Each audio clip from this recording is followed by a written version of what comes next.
El libro de Mateo señala cómo Jesús en el capítulo 5 a partir del versículo 13, él mencionaba una realidad cuando mencionaba dirigiéndose en este caso de manera particular a la iglesia, a sus discípulos en aquel tiempo.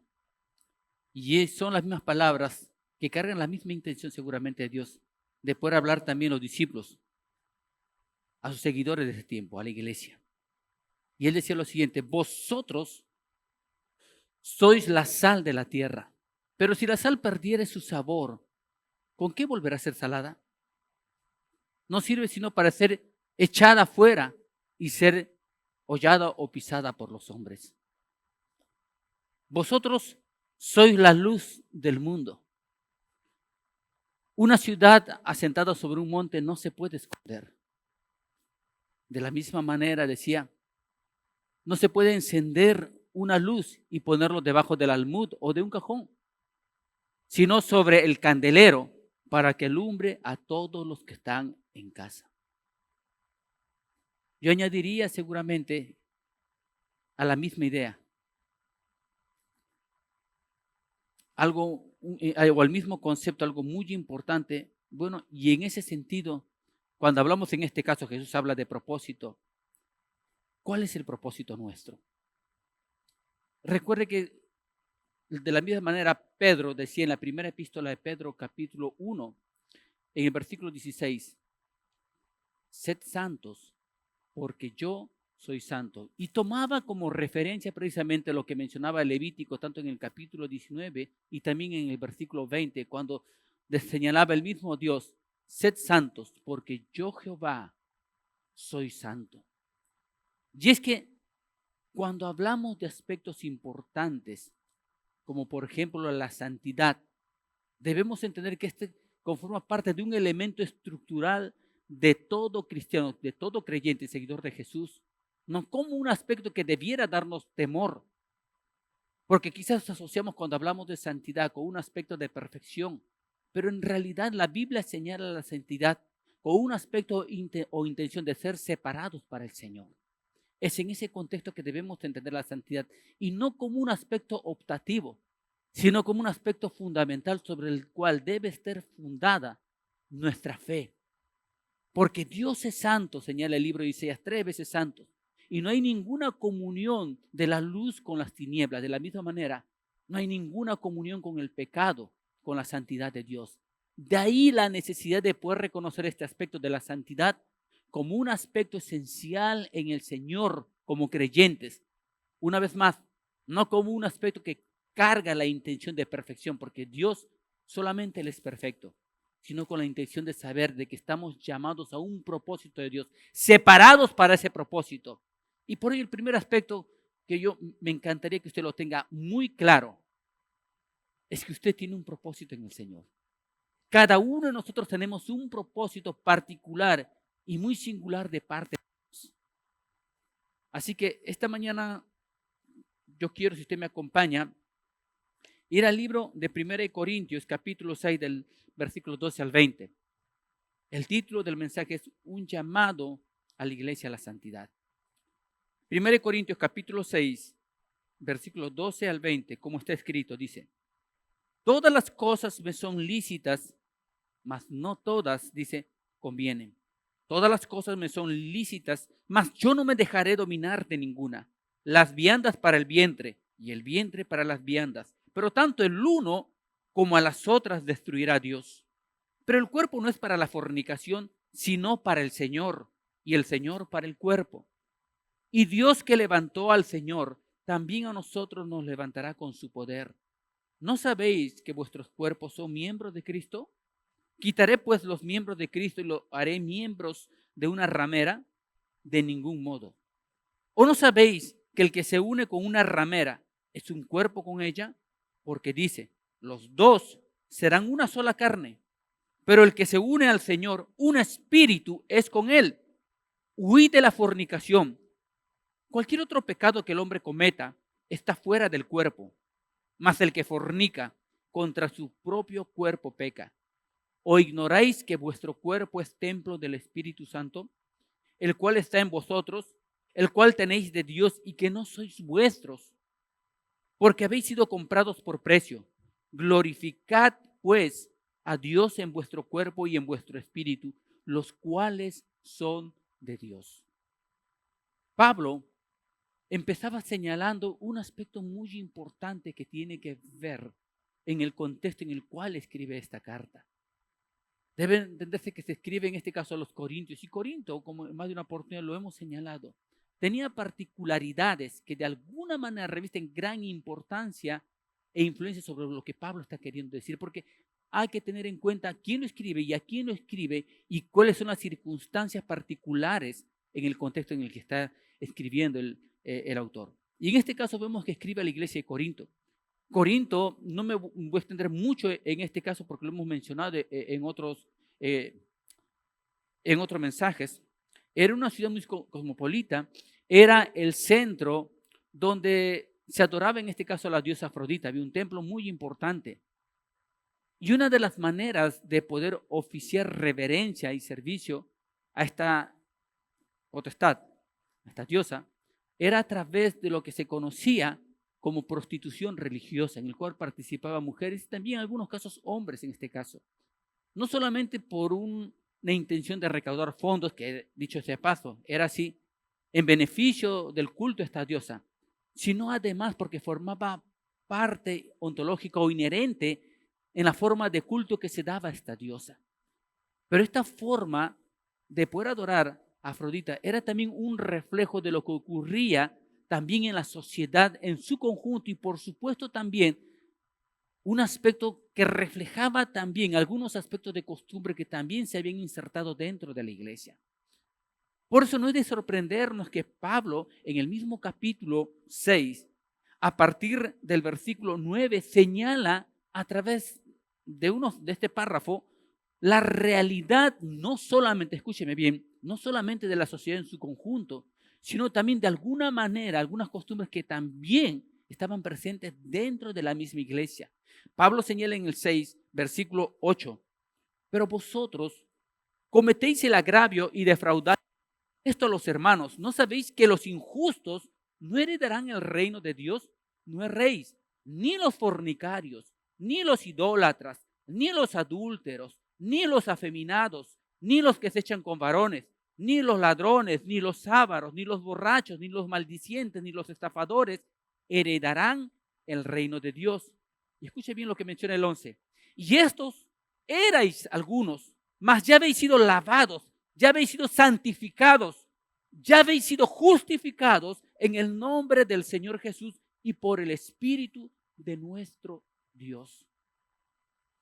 Pablo enfatizaba, si usted analiza todo el libro de Corintios, en un aspecto puntual, mucho más que en las otras epístolas, y era la santidad. Es más, cuando Pablo inicia precisamente su salutación en el primer capítulo en Corintios, él empieza señalando desde el primer versículo: Pablo, llamado a ser apóstol de Jesucristo por la voluntad de Dios, y el hermano Sóstenes, a la iglesia de Dios que está en Corinto, a los santificados en Cristo Jesús, llamados a ser santos con todos los que en cualquier lugar invocan el nombre de nuestro Señor Jesucristo, Señor de ellos y nuestro. Pablo, desde un inicio en su carta, establece claramente,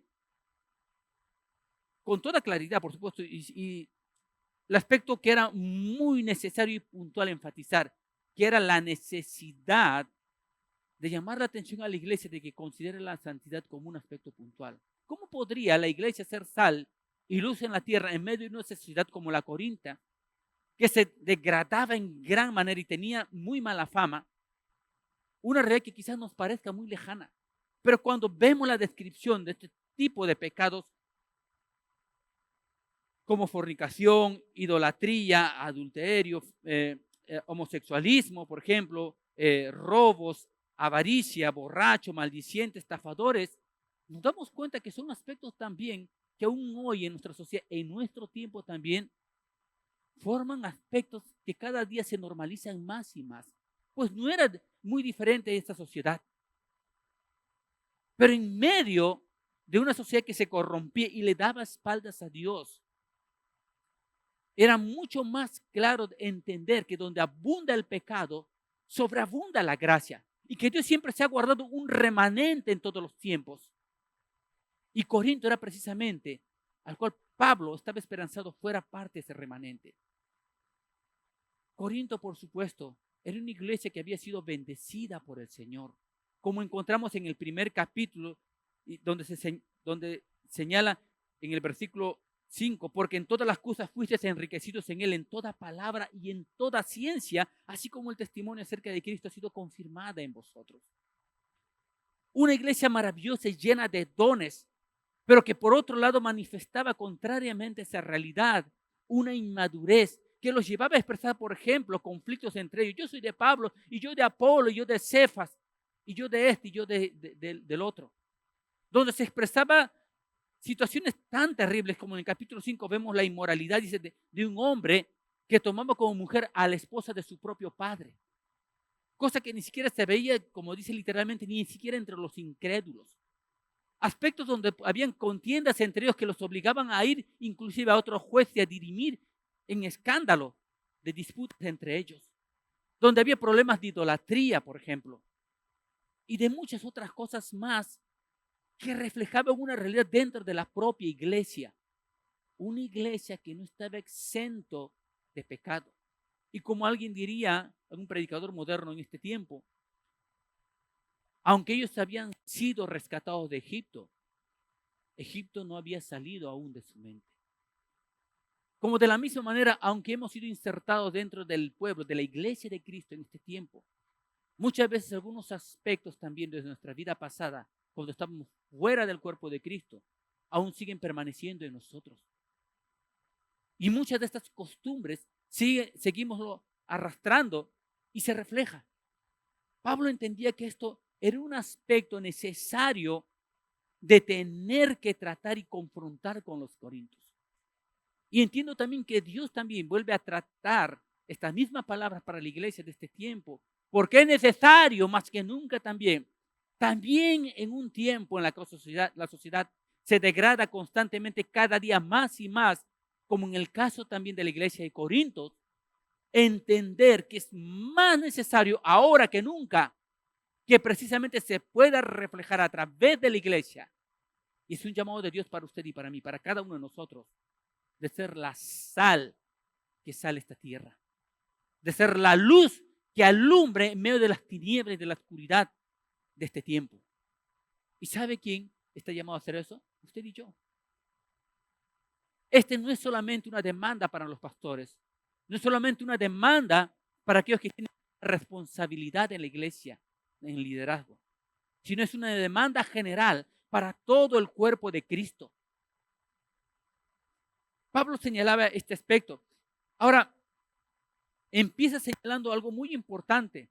Dos excusas que utilizaban, en este caso los corintios, dentro de lo que ellos expresaban para de alguna manera justificar lo que estaban haciendo. Ellos decían, por ejemplo, todas las cosas me son lícitas. Y si usted se da cuenta, por ejemplo, estas mismas palabras es la que se utiliza nuevamente en el capítulo 10 de Corintios, en el versículo 23.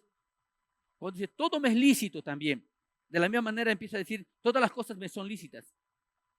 Porque era la manera que ellos utilizaban, era un dicho que se daba dentro de la cultura helénica en el cual estaban insertados también los corintios.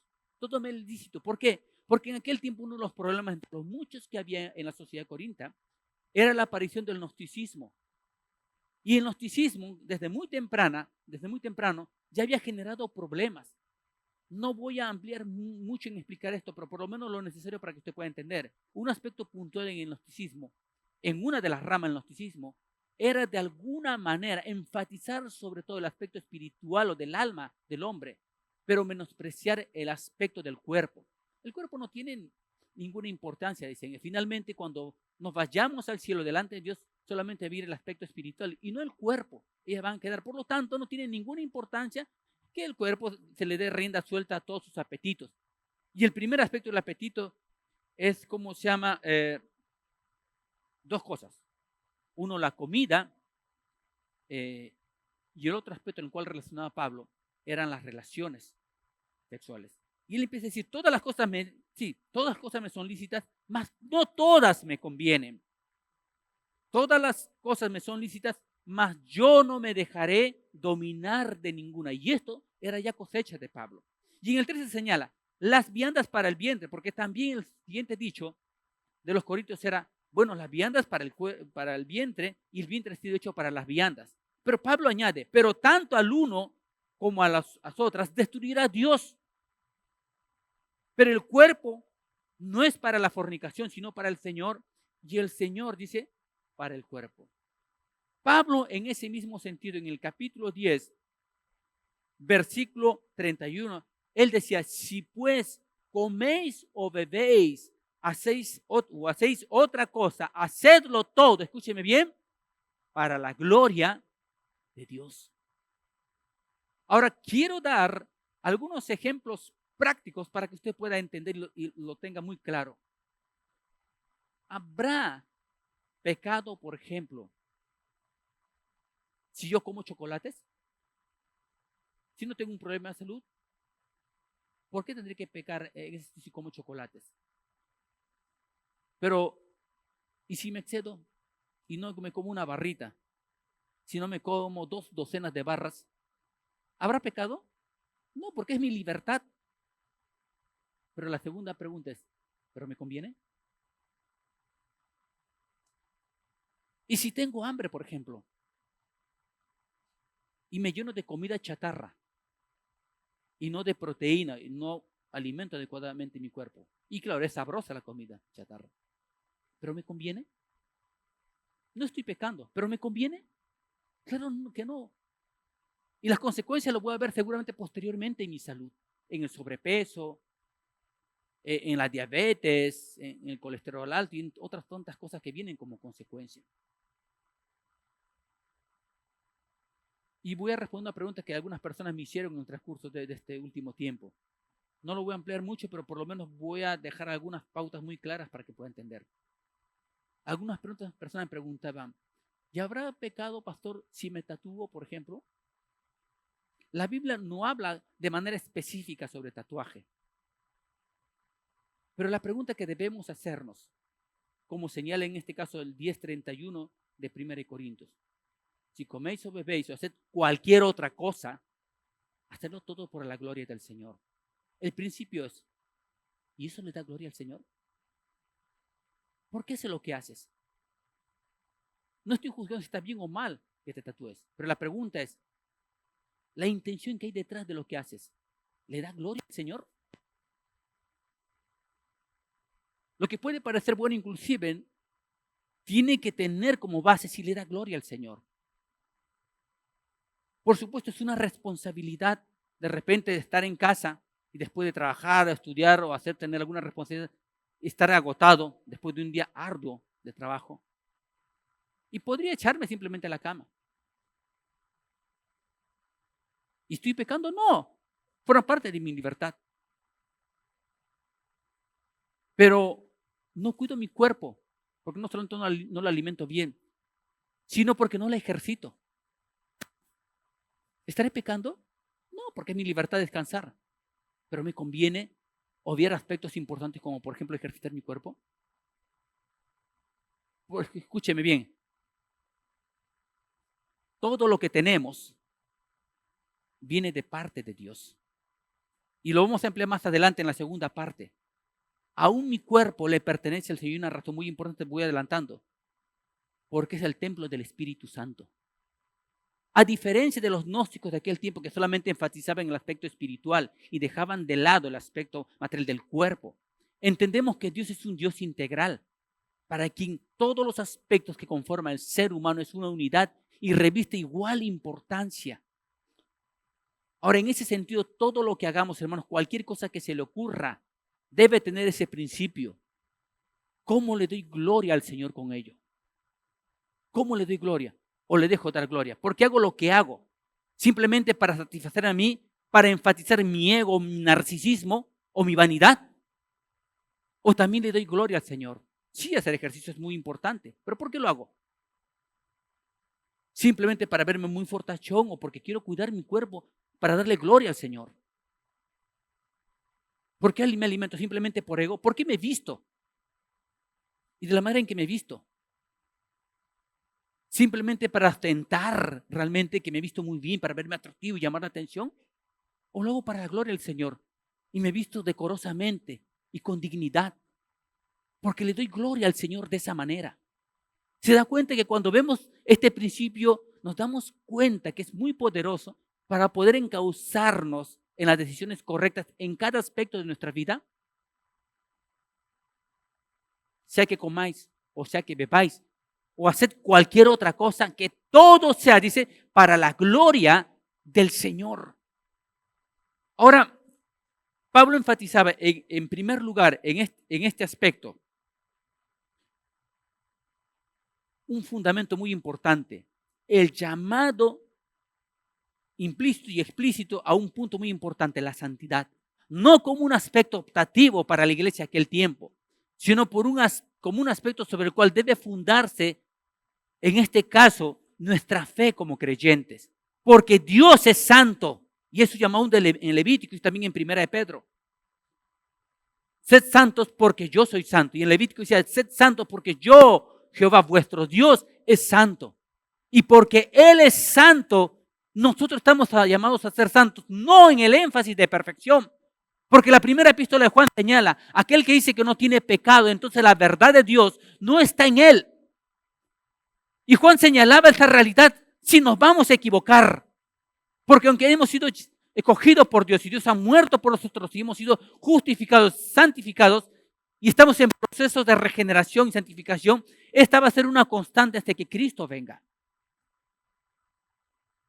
Pero estamos llamados a apartarnos. Y esa en realidad es la intención correcta cuando habla de santidad.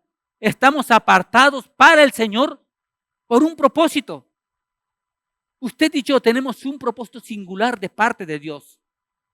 Y estamos apartados por ese propósito, aunque muchas veces nos vamos a equivocar. Pero la diferencia es porque tenemos un propósito, nos humillamos y pedimos perdón al Señor y volvemos a encauzarnos a ese mismo propósito para el cual Dios nos llamó.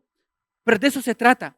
Ahora, era muy importante en aquel tiempo porque como creyentes estaban llamados la iglesia de Corinto y la iglesia de este tiempo, estamos llamados a hacer la diferencia y a dar testimonio de lo que implica lo que Dios puede hacer en las personas que confían en Él. Hacer testimonio en un mundo que se degrada. Hacer luz y sal. ¿Cómo podríamos ser luz y sal si no consideramos el aspecto de la santidad como un aspecto fundamental en nuestra fe? Queridos hermanos, escúcheme. Sé que es una palabra, en primer lugar, que asusta, porque lo relacionamos con perfección. Y en segundo lugar, la segunda reacción que encontramos cuando hablamos de santidad, o es el desprecio, o es simplemente el menosprecio a esto. Porque la gente suele enseñar, pero esta persona que se cree hablar de santidad, ni que fuera perfecto. Pero es que no forma de un aspecto optativo, forma parte de nuestra realidad. Somos santos, como diría Pablo, la iglesia de Corinto, y estamos llamados a permanecer y ser santos, aunque nos equivoquemos, no por un sentido de intención de perfección, sino de llamado, de que estamos apartados para un propósito en el Señor. ¿Cuánto más en tiempos como los que vivimos, que es más necesario? Porque donde abunda el pecado, dice la Biblia, sobreabunda la gracia. Y Dios ha guardado un remanente en todos los tiempos, en toda cultura y en todo lugar.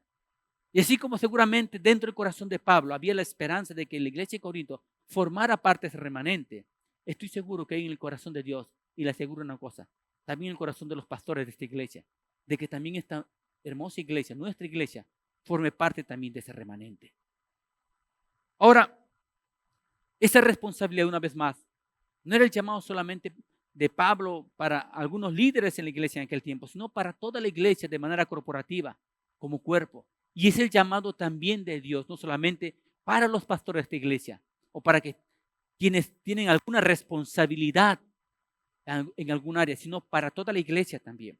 Pero en el segundo aspecto, Pablo empieza a señalar también ya no solamente la realidad del llamado de la iglesia para ser santa, sino además de dar el testimonio de esa realidad, empieza a señalar un segundo aspecto. Cuando señala y empieza a señalar cómo ser santos. Y el primer aspecto que menciona Pablo y relaciona tiene que ver con la resurrección. Dice el versículo 14, y Dios que levantó al Señor, también a nosotros nos levantará, dice, con su poder. ¿No sabéis que vuestros cuerpos son miembros de Cristo? ¿Quitaré pues los miembros de Cristo y los haré miembros de una ramera? De ningún modo. ¿O no sabéis que el que se une con una ramera es un cuerpo con ella? Porque dice, los dos serán una sola carne, pero el que se une al Señor es un espíritu con él. El primer aspecto, como lo encontramos en el versículo 14, Pablo relaciona cómo ser santos, entender una realidad de que estamos, entender una realidad, la resurrección de Cristo. Y esto se relaciona con un aspecto importante. Estamos muertos a nosotros mismos para vivir y ser resucitados en Cristo. Ese es un aspecto fundamental del cristianismo. Ahora, quiero que entienda lo siguiente. ¿Usted ha visto alguna vez algún animalito muerto que está inerte o alguna persona que ha fallecido de repente, que de pronto se levante y diga, por favor, tápame bien que tengo frío? Eso no sucede en la realidad. Ya pereció. Su cuerpo está inerte. Quiero comentarle una historia, una ilustración que hace algún tiempo, no sé si lo conté, pero creo que podría graficar muy bien esta realidad.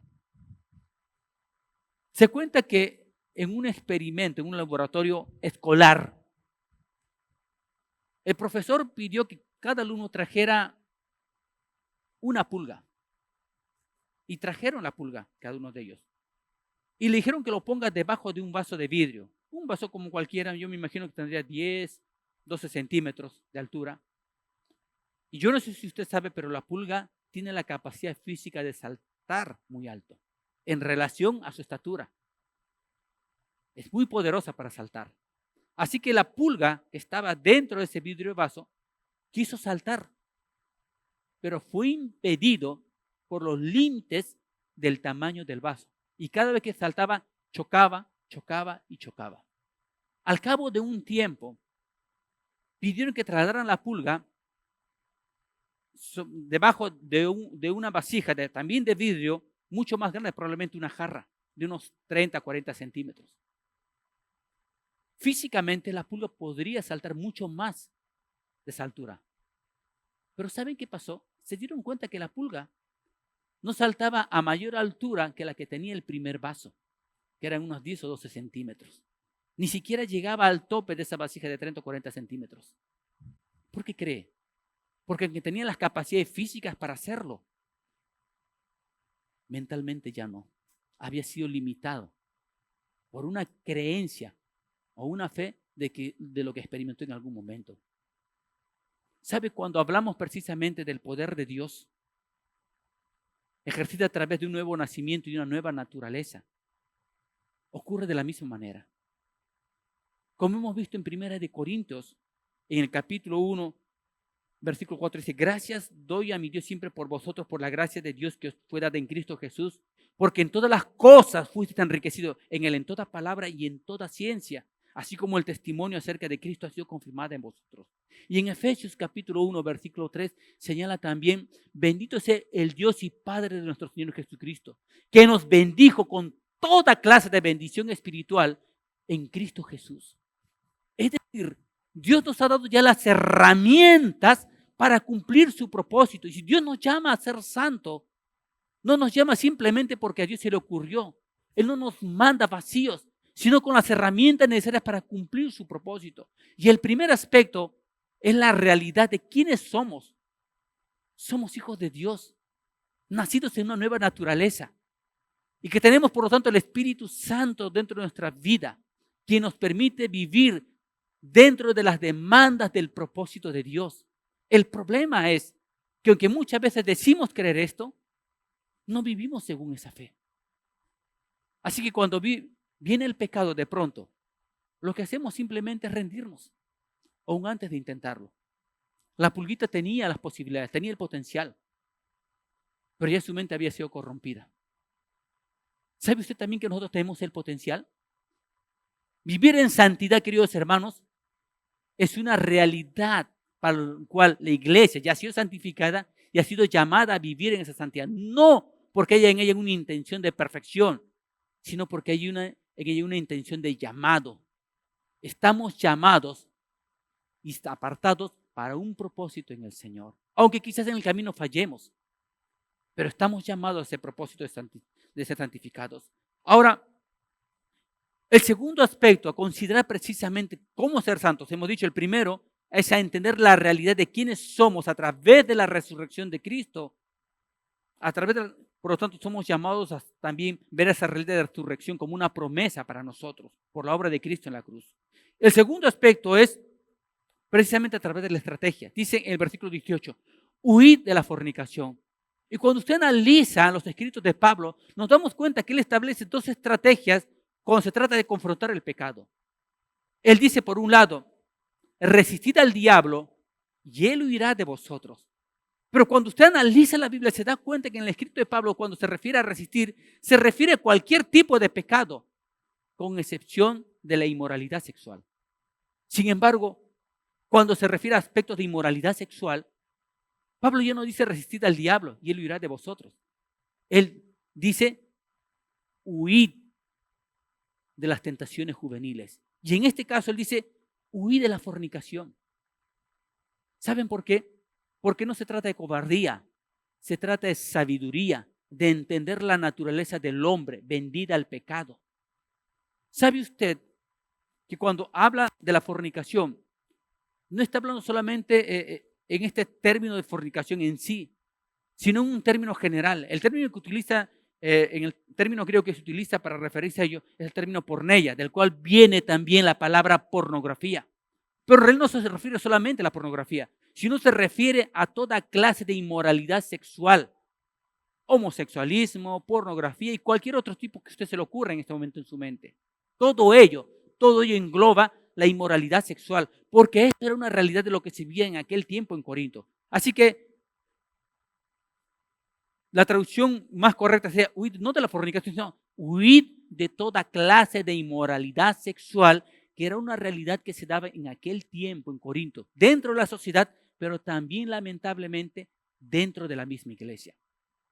¿Sabe usted, querido hermano, que la inmoralidad sexual, la pornografía, la fornicación, el adulterio, son aspectos de pecado que destruyen la vida de matrimonios dentro de la iglesia, que destruye la vida de jóvenes dentro de la iglesia, que los tiene esclavizados y atados durante mucho tiempo, que viven dos realidades diferentes?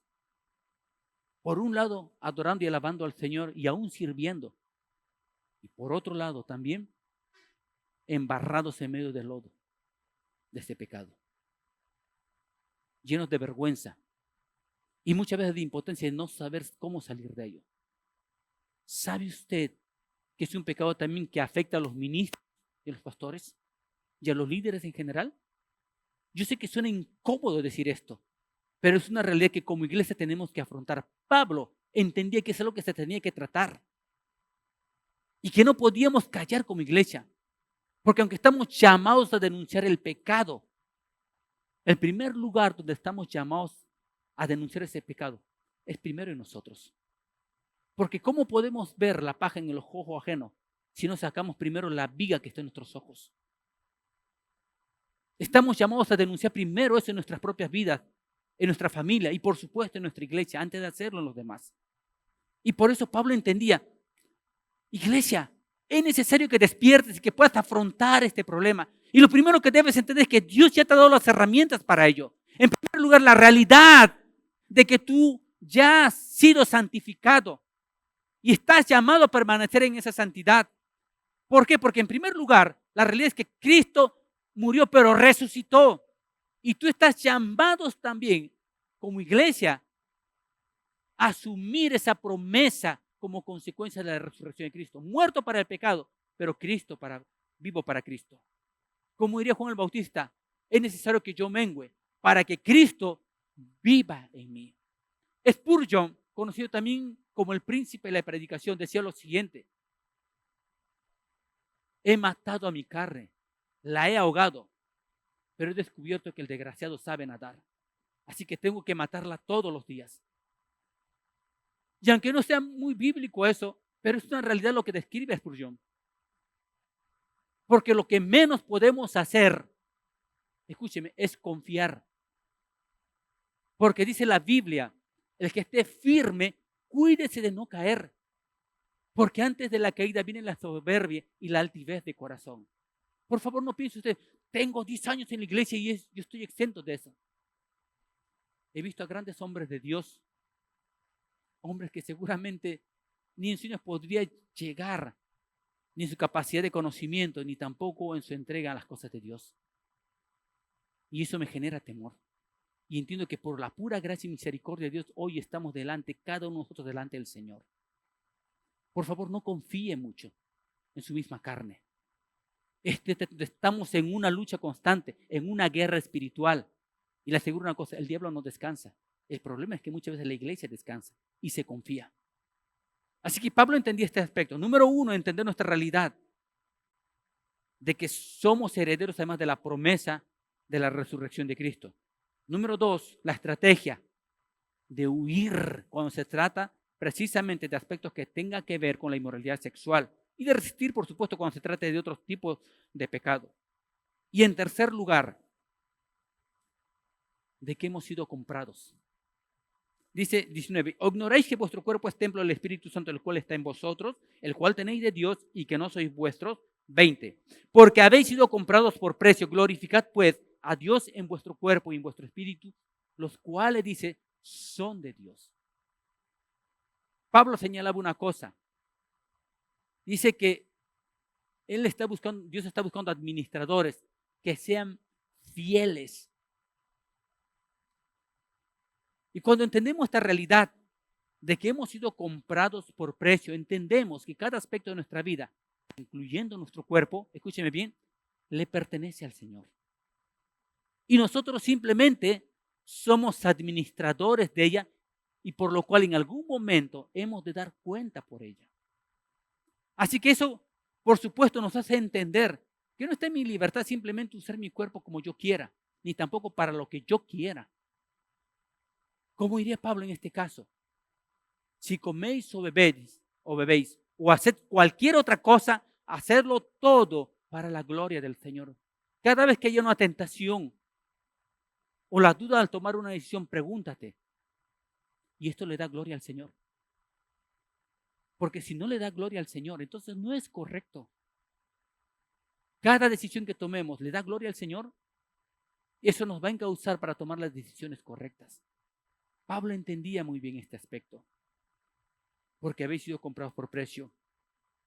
Glorificad pues a Dios en vuestro cuerpo y en vuestro espíritu, los cuales son de Dios.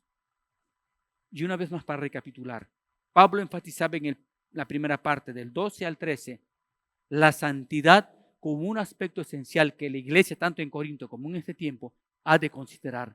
No como un aspecto optativo, sino como un aspecto que debe fundir en este caso, o fungir como un aspecto esencial y estructural de nuestra fe en Cristo como iglesia verdadera. La santidad es un llamado, hemos sido santificados y la iglesia está llamada a ser santa porque de ella depende nuestra comunión con el Señor. Él es santo y no hay ninguna comunión de la luz con las tinieblas. Pero no solamente depende de nuestra comunión, sino también nuestro crecimiento y el ser usados por el Señor. Entender que la santidad no alberga la intención de perfección, sino la intención de llamado. Estamos llamados y separados por Dios para un propósito en Él. En segundo lugar, a partir del versículo 14 al 20, Pablo establece 3 consideraciones prácticas de cómo establecer esa santidad en nuestra vida. Número 1, en el versículo 14, a través de la realidad de la resurrección de Cristo, como un aspecto esencial que nos llama también a ser herederos de esa promesa y por lo tanto insertados en esa misma resurrección, en una nueva naturaleza y con la potencialidad precisamente de poder alzarnos en victoria sobre el pecado. Escúcheme bien, no por nosotros, sino por el poder de Dios que conlleva esa nueva naturaleza. Un tercer aspecto Es el versículo 18. Se trata de cómo permanecer en esa santidad, es a través de la estrategia. Pablo, refiriéndose de manera específica en este caso de fornicación, es decir, de inmoralidad sexual, habla de huir. Hermano, huya. Si usted sabe que hay un problema en ese sentido, hermana o hermano, corte las vías en el cual usted le pueda dar algún espacio. Ponga, no sé si ahí tiene ese problema, ponga su celular a alguna contraseña y déselo a alguna persona de confianza. Y lo entiendo. A veces entro yo para investigar, estudiar y aparecen páginas muy sospechosas o imágenes muy feas. Y entiendo que muchas veces funciona así. Y en tercer lugar, entender que hemos sido comprados por sangre y por lo tanto estamos llamados a entender que somos cada uno de nosotros llamados a administrar y ser buenos mayordomos de nuestro cuerpo. Cada aspecto de nuestra vida, y termino con esto, escúcheme, cada aspecto de nuestra vida y de nuestro ser merece ser atendido. ¿Sabe usted que tengo una responsabilidad, usted y yo, de nuestro cuerpo? Debe ser alimentada correctamente. Sí, está bien de vez en cuando un gustito, hermano, pero alimente bien su cuerpo y cuídelo, porque va a dar cuenta al Señor. Ejercítese por el amor de Dios. No lo haga simplemente por una cuestión de ego, de vanidad o de narcisismo. Hágalo porque le va a servir como una herramienta para servir al Señor. Dios me permite seguir cuidando este cuerpo porque quiero servir al Señor con salud. No me va a servir mucho este cuerpo si está maltrecho, por descuido y por falta de responsabilidad de mi parte, si no la ejercito, si no la alimento bien, si no la cuido. Pero de la misma manera, entienda, y el ser interior, si tengo que ejercitar este cuerpo físico y tengo que alimentarlo para tenerlo saludable, y mi vida interior, mi alma, mi espíritu, ¿cómo la estamos cuidando? ¿La estamos alimentando? Por si acaso no se alimenta con el lomo saltado ni con la papa rellena. El alma se alimenta con su palabra. ¿Cuánto tiempo pasa delante del Señor? ¿Cuánto tiempo tiene en su devocional? ¿Ora? Mire, cuando una persona no se alimenta bien físicamente, no se ejercita y no cuida su cuerpo, me puede decir que puede estar en el gimnasio todos los días 2 horas, pastor. Pero la Biblia dice, por su fruto los conoceréis, porque al mal árbol se conoce por su fruto malo y al buen árbol por su fruto bueno, por su fruto los conoceréis. Usted y yo nos podemos dar fácilmente cuenta a través del testimonio de una persona que si está ejercitando, cuidando su cuerpo o no lo está haciendo, si está alimentándose bien o no, si está trasnochando o no. Lo podemos ver reflejado en ese cuerpo. Ahora piense usted en el aspecto espiritual. Usted me puede decir que yo, pastor, oro todos los días 3 horas como Lutero y otras 3 horas leyendo la Biblia y estudiándola. Ayuno 1 vez a la semana, llego vigilia 2 veces al mes. Pero veo los frutos en Gálatas que no se coinciden con eso. Cuando habla de amor, gozo, paz, paciencia, benignidad, mansedumbre, templanza. No veo nada de eso, sino todo lo contrario, los frutos de la carne. ¿No sería acaso algo que podemos ver también el testimonio de esta persona? Por favor, considere esto, queridos hermanos, porque Dios va a juzgar ese aspecto en cada uno de nosotros. La santidad es un llamado no optativo, sino es el aspecto fundamental de nuestra fe. Y usted y yo estamos llamados a